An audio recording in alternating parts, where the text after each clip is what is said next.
اعوذ باللہ من الشیطان الرجیم، بسم اللہ الرحمن الرحیم۔ آپ سب کو السرات چینل پر خوش آمدید۔ آج جو قرآن کریم کا چوتھا لیکچر ہے اس حوالے سے آپ سے بات ہوگی، اور اس میں جو میں نے ٹاپک سلیکٹ کیا ہے وہ آدم ہے۔ قرآن کریم میں اس کا ذکر جو ہے وہ آپ کو ملے گا۔ اس لفظ کا مادہ ہے الف، دال، میم، اور آدم کے معنی ہیں مل جل کے رہنے کے، آدم کے معنی ہیں مل جل کے رہنے والا۔ اور اگر ہم کسی خاندان کی یا فرد کی بات کریں تو اس میں یہ ہوتا ہے کہ اس میں ادام اسے کہتے ہیں عربی زبان میں، یعنی ایسا مثالی فرد کہ جس سے اس قبیلے کی پہچان ہو جائے، یعنی جو بھی شخص ہے جو اس فرد کا، جو اس خاندان کا مثالی فرد ہے، جس کی آپ مثال دیں گے کہ یہ شخص جو تھا اس نے اس خاندان کو لیڈ کیا، تو وہ اگر کوئی مثال قائم کرتا ہے، وہ کوئی اچھا آدمی ہے، مثالی آدمی ہے، تو وہ اس قبیلے کی جو ہے وہ پہچان ہوگا، اس کو آدم کہیں گے عربی زبان پہ۔ اور اگر ہم قرآن کریم کا مطالعہ کرتے ہیں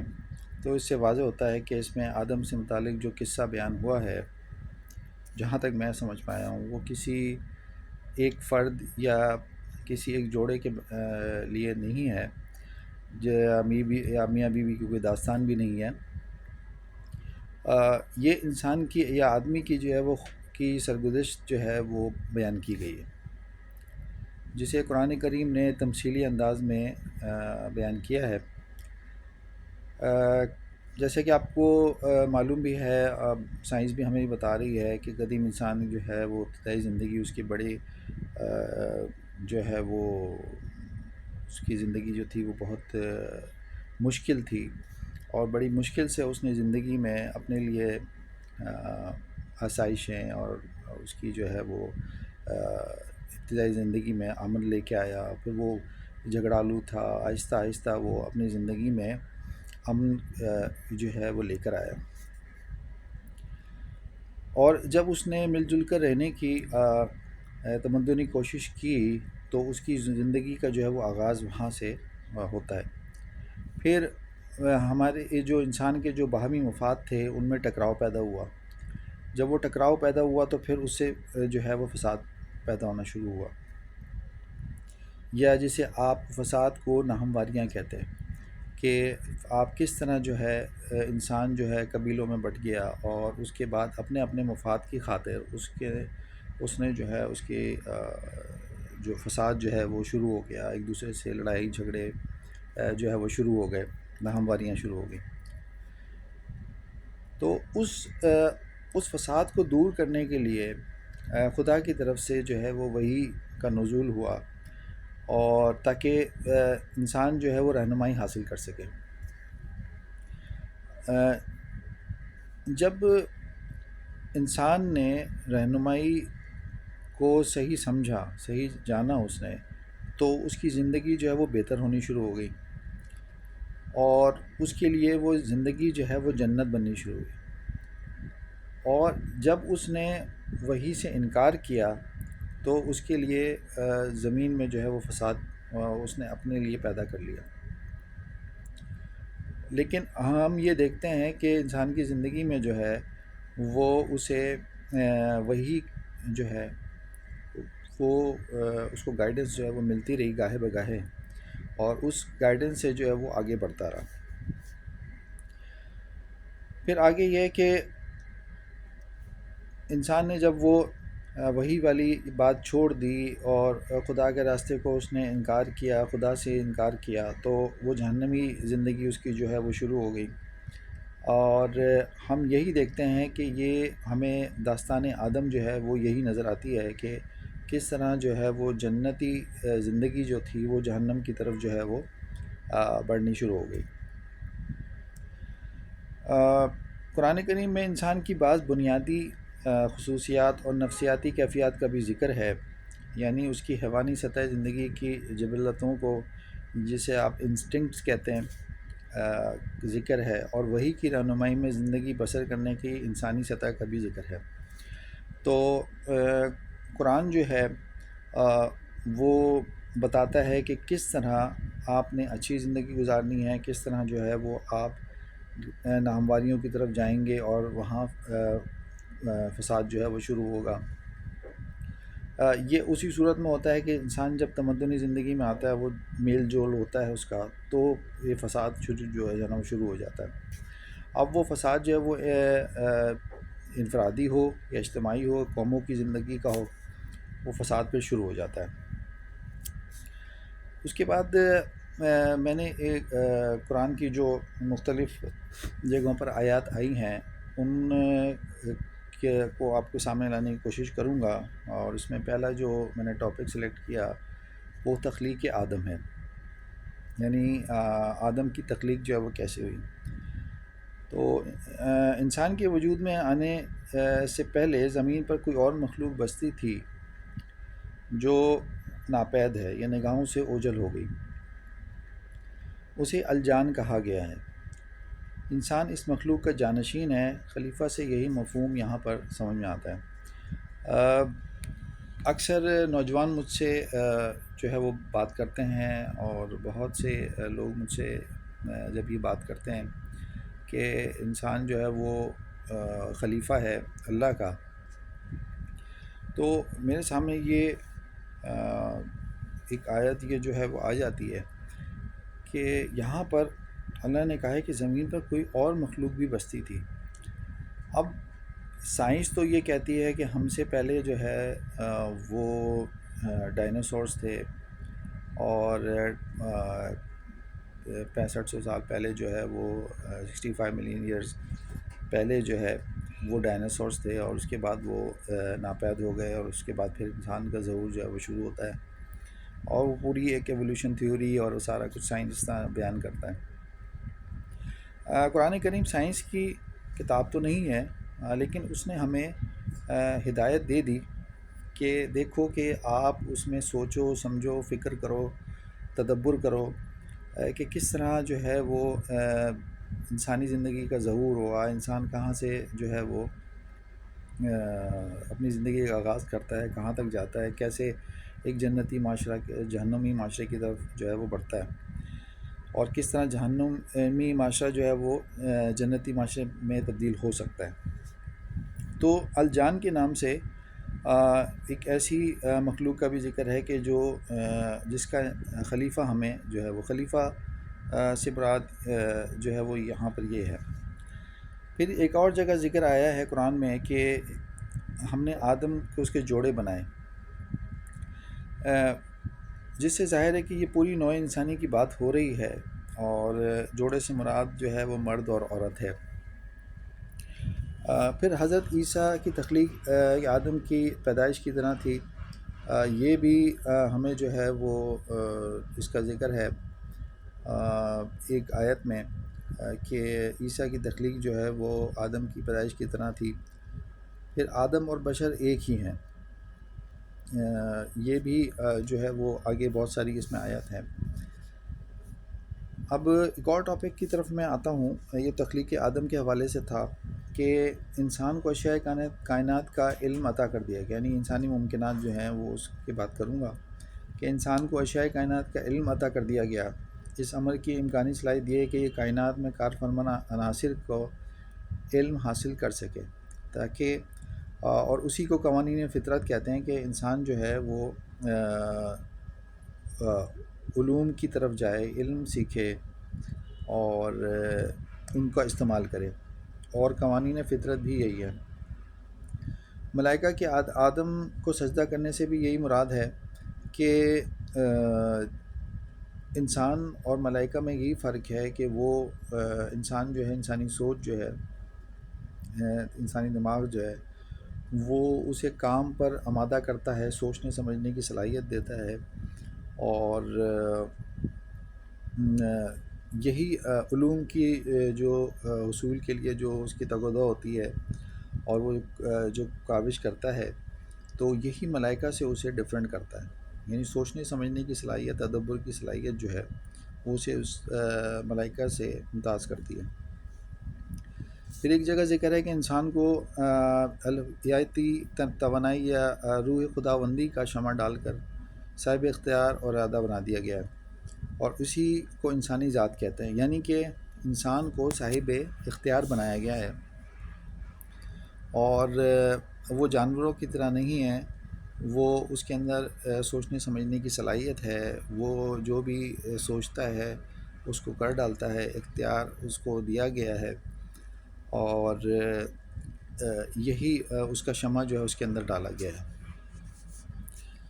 یہ انسانی ممکنات تھے۔ پھر ملائکہ کا سجدہ کے ذکر ہے کہ فطرت کی قوتیں انسان کے سامنے جھک سکتی ہیں، اسی کو ملائکہ کا سجدہ کیا کہا گیا ہے۔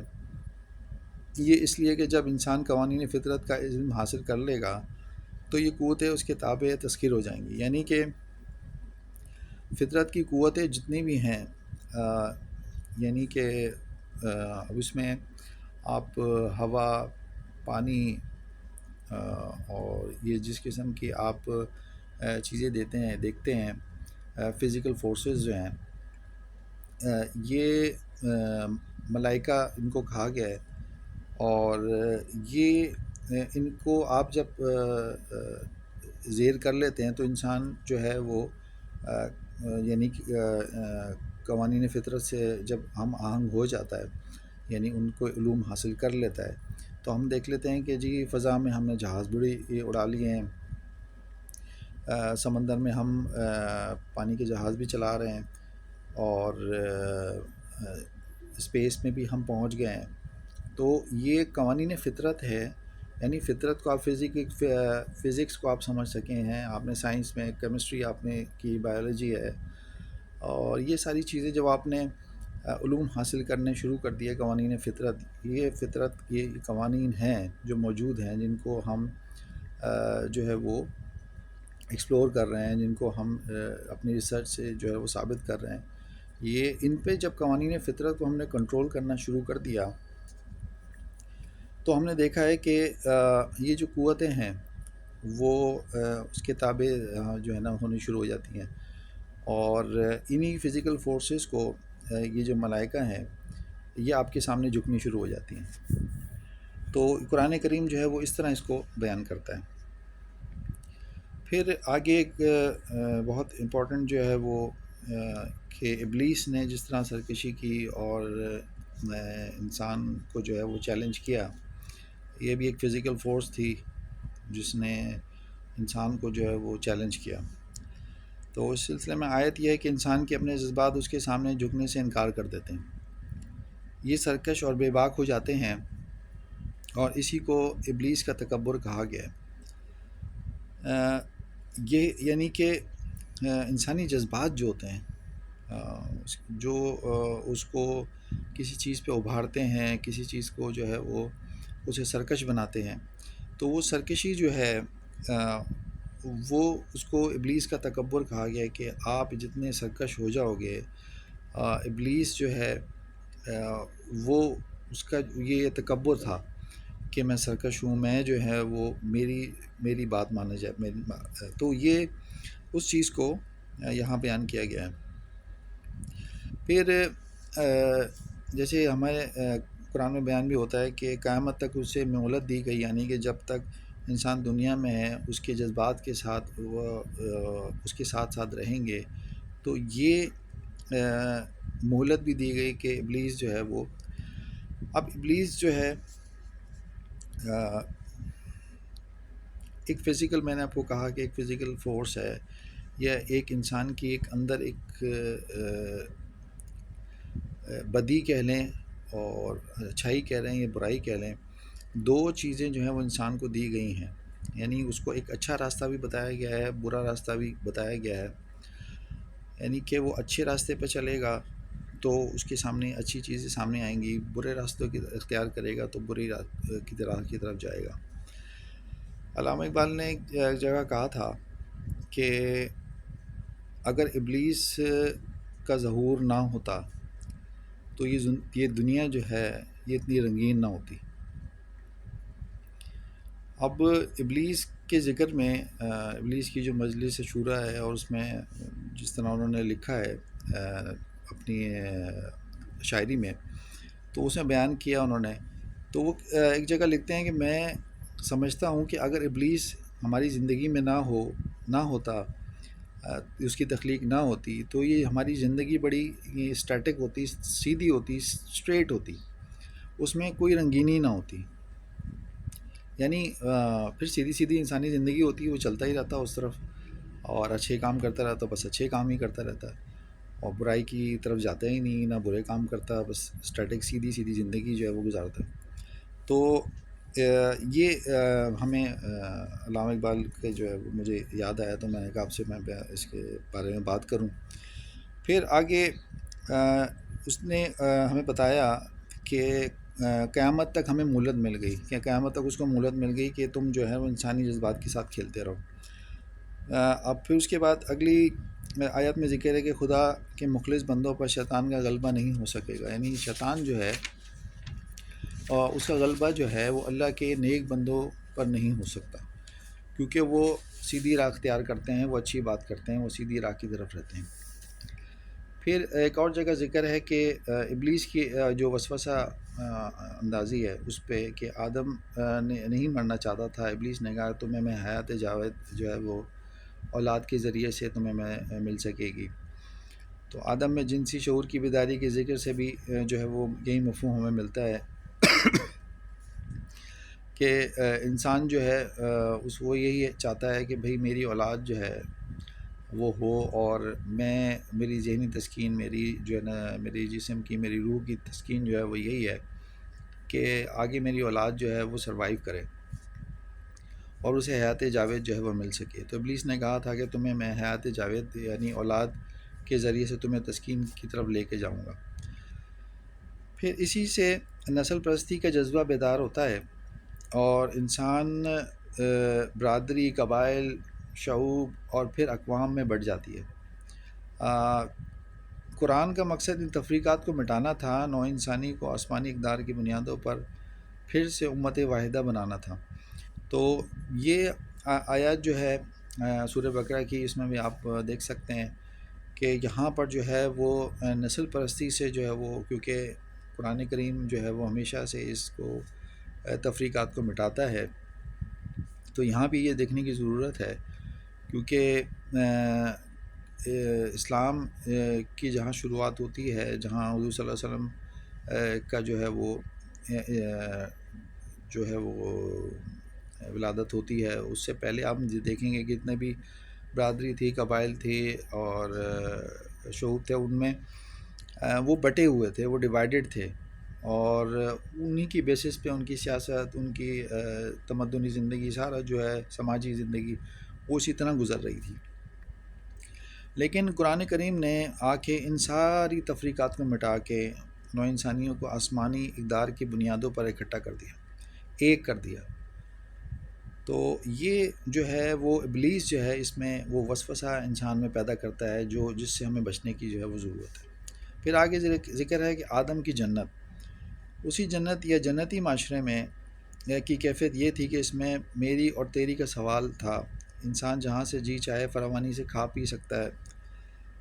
اس جنتی معاشرے میں بھوک، پیاس، سردی، گرمی سے بچنے کا سامان ہر ایک کو میسر تھا، اس لیے کسی جگہ کو جگر پاش مشقتیں کرنے کی ضرورت نہیں تھی، اور بنیادی ضرورتیں ہر ایک کی پوری ہو رہی تھی. پھر تم میں سے جو قوانین خداوندی سے اغراض برتتے ہیں اس کی روزی تنگ ہو جاتی ہے. اب اس میں مزید پھر آگے اس کو کسی جگہ جو ہے نا الیبریٹ کروں گا کہ اس آیت میں کہ تم میں سے جو قوانین خداوندی سے اغراض برتتے ہیں اس کی روزی تنگ ہو جاتی ہے. اس میں بہت سارے فیکٹرز ہیں کہ روزی انسان کی تنگ کیوں ہو جاتی ہے، وہ میں آگے ایک مزید جو ہے وہ کسی لیکچر میں جو ہے وہ اس کو ڈسکس کروں گا. یہاں پر قوانین خداوندی کی بات ہو رہی ہے کہ ان سے جو بھی فرد، کیونکہ یہ جو روزی کی جو بات ہے، یہ ذمہ داری اسٹیٹ کی ذمہ داری ہوتی ہے کہ وہ اپنے عوام کو، اپنے لوگوں کو جو ہے وہ پرووائڈ کرے. قرآن نے ہمیں بنیادی جو ہیں وہ چیزیں جو ہیں وہ پرووائڈ کر دی ہیں، بنیادی جو باتیں جو ہمیں بتا دی ہیں، آگے ہم انسان نے اس کو خود لے کے آگے بڑھنا ہے۔ اور اس میں روزی کے حوالے سے میں آپ کو جو ہے وہ انشاءاللہ ایک مزید ایک الگ لیکچر میں اس کو ایلیبریٹ کروں گا۔ پھر آگے شجر ممنوعہ کا ذکر ہے کہ انسان نے کہا کہ تم میں سے ایک برادری بن کے زندگی بسر کرو، باہمی مشاجرت رکھو، مخالفت یا پھوٹ نہ ڈالو، لیکن اس کے سرکش جذبات مفاد پرستی نے پھوٹ ڈال دی اور اس طرح وہ جنتی زندگی ان سے چھن گئی۔ یعنی انسانی کی جو جنتی جو زندگی تھی جو وہ اسے جو ہے نا وہ چھن گئی اور وہ مفاد پرستی میں آیا اور اس طرح جو ہے وہ فساد پیدا ہوا۔ اور یہی شجر ممنوعہ جو ہے وہ اس کا ذکر۔ پھر آدم کی توبہ، آدم سے کہا گیا تمہاری طرف خدا کی طرف سے رہنمائی آئے گی، جو اس کا اتباع کرے گا اسے خوف سے اور اسے کوئی حزن نہیں رہے گا، جو اس کے خلاف جائے گا وہ تباہ و برباد ہو جائے گا۔ خوف انسان پہ طاری ہو جاتا ہے، اور انسان یہی ہے کہ اگر وہ اس رہنمائی اس ہدایت کی طرف رہے تو وہ اس خوف اور حزن سے جو ہے وہ بچ جاتا ہے اور اس تباہی بربادی سے بچ جاتا ہے۔ پھر ایک جگہ ذکر ہے ایک آیت میں کہ آدم نے اپنی خطا کا اعتراف کیا، یعنی اپنے عمل کا اپنے آپ کو ذمہ دار ٹھہرایا اور تو توبہ قبول ہوئی۔ ابلیس نے کہا خدا نے مجھ سے خطا کرائی ہے، یعنی اپنے آپ کو مجبور بتایا تو پھٹکارا گیا۔ جو اپنی غلطی کا اعتراف نہیں کرتا اس کی کبھی اصلاح نہیں ہو سکتی۔ یہ بھی قرآن میں ذکر ہے کہ آدم نے اپنی خطا کا اعتراف کیا تھا اور اپنے عمل کا اپنے آپ کو ذمہ دار بھی ٹھہرایا تھا، جبکہ ابلیس نے خدا نے کہا کہ خدا نے مجھ سے خطا کروائی، یعنی اپنے آپ کو مجبور بتایا اور پھٹکارا گیا۔ یہ آدم کی توبہ کے حوالے سے ایک ٹاپک ہے۔ پھر آدم کی خون ریزی جو ہے وہ آدم کے دو بیٹوں کا ذکر ہے، تمثیلی بیان ہے ان میں باہمی خون ریزی کس طرح شروع ہوئی تھی، تو یہ ایک آیت میں اس کا ذکر ہے۔ پھر بنی آدم یعنی نوع انسانی کا ذکر ہے کہ بنی آدم کو تنبیہ کی تم اس سے داستان سے عبرت حاصل کرو۔ انسانوں کے لیے لباس بنایا گیا، کھاؤ پیو، اطاعت گزاری میں جو ہے وہ زندگی اختیار کرو۔ دنیا کی زینت قابل نفرت نہیں ہے۔ لوگ اسے کہتے ہیں کہ یہ دنیا کی زندگی اچھی نہیں ہے، لیکن یہ دنیا کی زینت جو ہے قابل نفرت نہیں ہے، اسے آپ اپنی جو ہے وہ زندگی اچھی کرو، اسے اچھا بناؤ، نہ کہ یہ کہ اس کو جو ہے وہ برا سمجھو، یہ قابل نفرت سمجھو۔ پھر تمہاری طرف انبیاء آئیں گے، بنی آدم کو واجب التکریم بنایا گیا۔ یہ انبیاء کا سلسلہ جو ہے وہ ختم ہو گیا حضور صلی اللہ علیہ وسلم کی ختم نبوت پر، اور میرا الحمدللہ بڑا اس پہ جو ہے وہ فرم بلیو ہے کہ ختم نبوت جو ہے وہ ہو چکی ہے۔ بنی آدم کو واجب التکریم بنایا گیا کہ انبیاء ذریت آدم میں یعنی نوع انسانی میں سے تھے۔ پھر بنی آدم سے کہا گیا کہ شیطان کی محکومیت اختیار نہ کرو، یہ بھی اس کا ذکر ہے۔ بنی آدم یعنی نوع انسانی کے ٹاپک میں تقریباً 6-7 جو ہے وہ اس میں آیات ہیں موجود ہیں۔ پھر ایک فرد کا یعنی آدم کا ذکر آتا ہے، یہاں بھی ایک بڑا امپورٹنٹ ذکر ہے کہ قرآن میں ایک جگہ آدم کا لفظ ایک فرد کے لیے بھی استعمال کیا گیا ہے کہ ہم آدم یعنی نوح، آل ابراہیم اور آل عمران کو برگزیدہ بنایا گیا۔ اس سے یہ واضح ہوتا ہے کہ کوئی فرد تھا جس کا نام آدم تھا،